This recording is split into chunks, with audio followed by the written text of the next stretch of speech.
Alright, don't know how to start this, but morning, Professor. Hopefully, you had a great Thanksgiving week and also a great Black Friday. Hopefully, you went shopping that day. But back to what I was saying, this is the culture video of, let's say, if I was traveling to Kenya and meeting with the Maasai tribe. Hopefully, I'm saying that correctly. These are the three personal items I will bring. And also, as well, hopefully, you enjoy this background video of Sparking Dragon Ball Sparking Zero. Like, I don't really know what else to put in the background, and I didn't really want to record my face. I mean, hopefully that's acceptable for you. But anyways, let's get back to it. So if I had to have three personal items with me, number one, it will be the Japanese manga called Berserk. Now, Berserk is a Japanese manga created by Kentaro Minoura.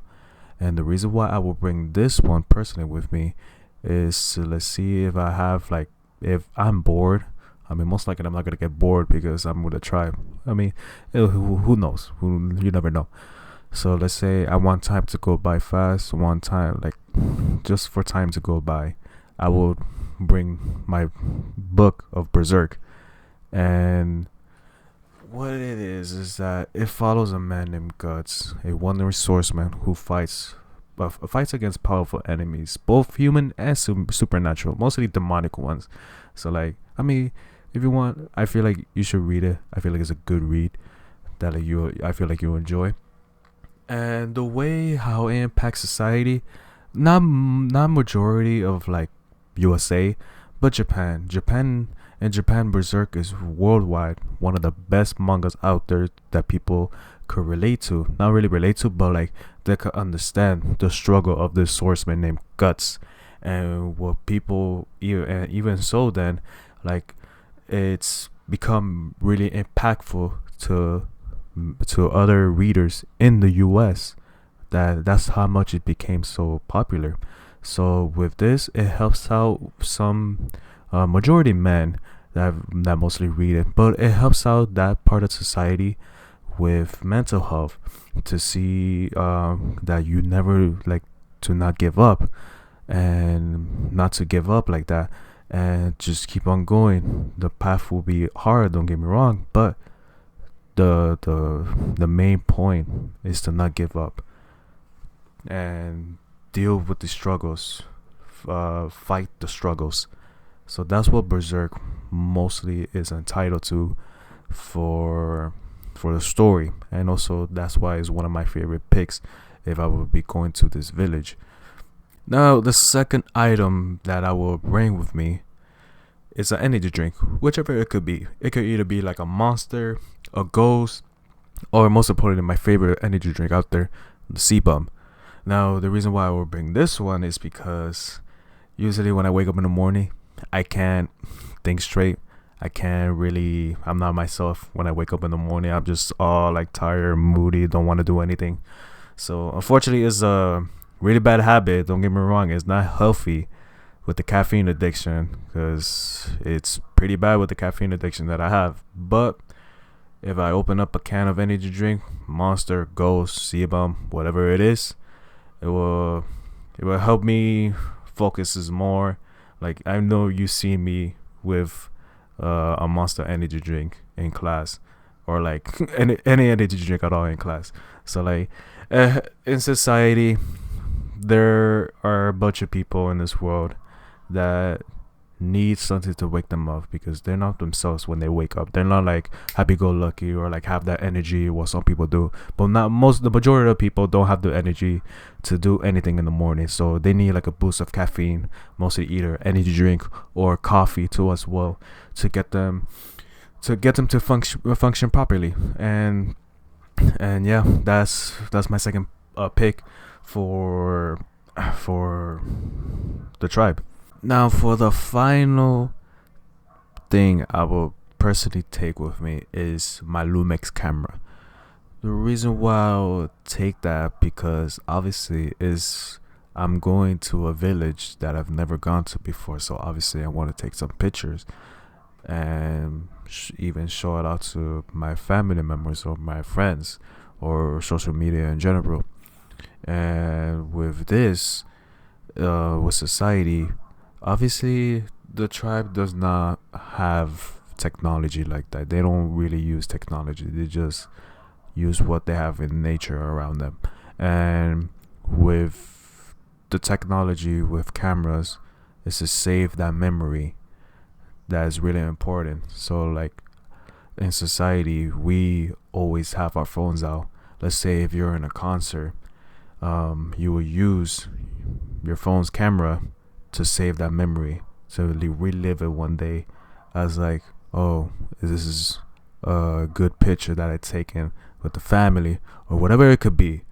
And I would like to bring my Lumix camera with me, because if I'm going to a Maasai tribe and looking at the villagers, looking at the village, like I will obviously want to take pictures and document these things for either social media or telling my friends, my family members, and it will be important.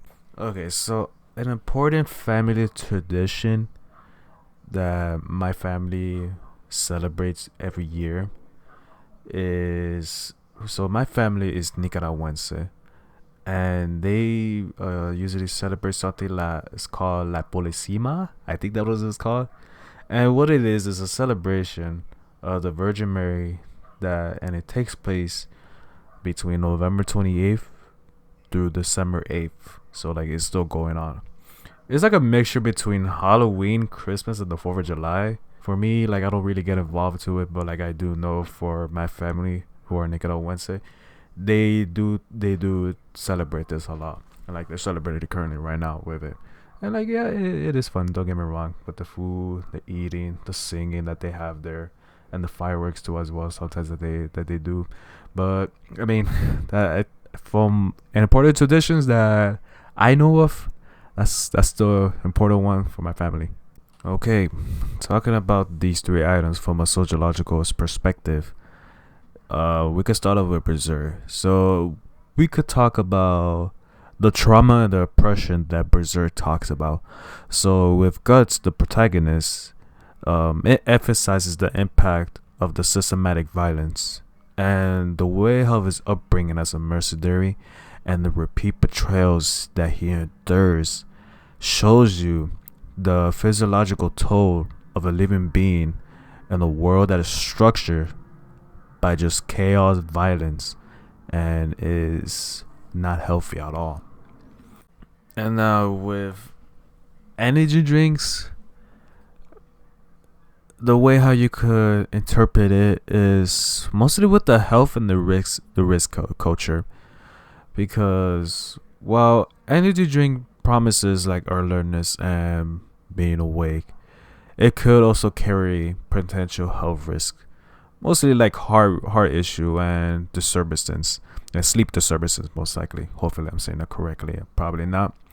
But with this, it has a high risk behavior for mostly the human body's heart, because like if you drink too much of it, let's say a person drinks over, damn, even like 700 milligrams of caffeine, they're gonna crash out at the end of it. And if you take too much, you could seriously damage like your heart, or like or you start potentially getting heart issues because of the addiction that a person could have with caffeine. So like yeah, it's energy drinking it every day is wrong, it's bad for you, but people still do it away in order for them to wake up, and that's just mostly what society does. With a camera's perspective of sociological, you could talk about it with memory, documentation, and storytelling. Camera collects memories and shaping how history was recorded or remembered. Like let's say for example, I went to a concert with one of my favorite artists, The Weeknd, and I was just recording it, and like I want to save those memories because they were memories that I cherish and I love to tell to my friends or family about it. Or let's say you could even say a wedding night, or a graduation, or even a funeral too as well. It symbolizes the importance of documenting a significant moment in life. So that's what we could say. So, anyways, these are the three personal things, and also as well the family important tradition that I will share with the tribe. Hopefully, it's a really well presentation that you enjoy, Professor. Anyways, have a good one.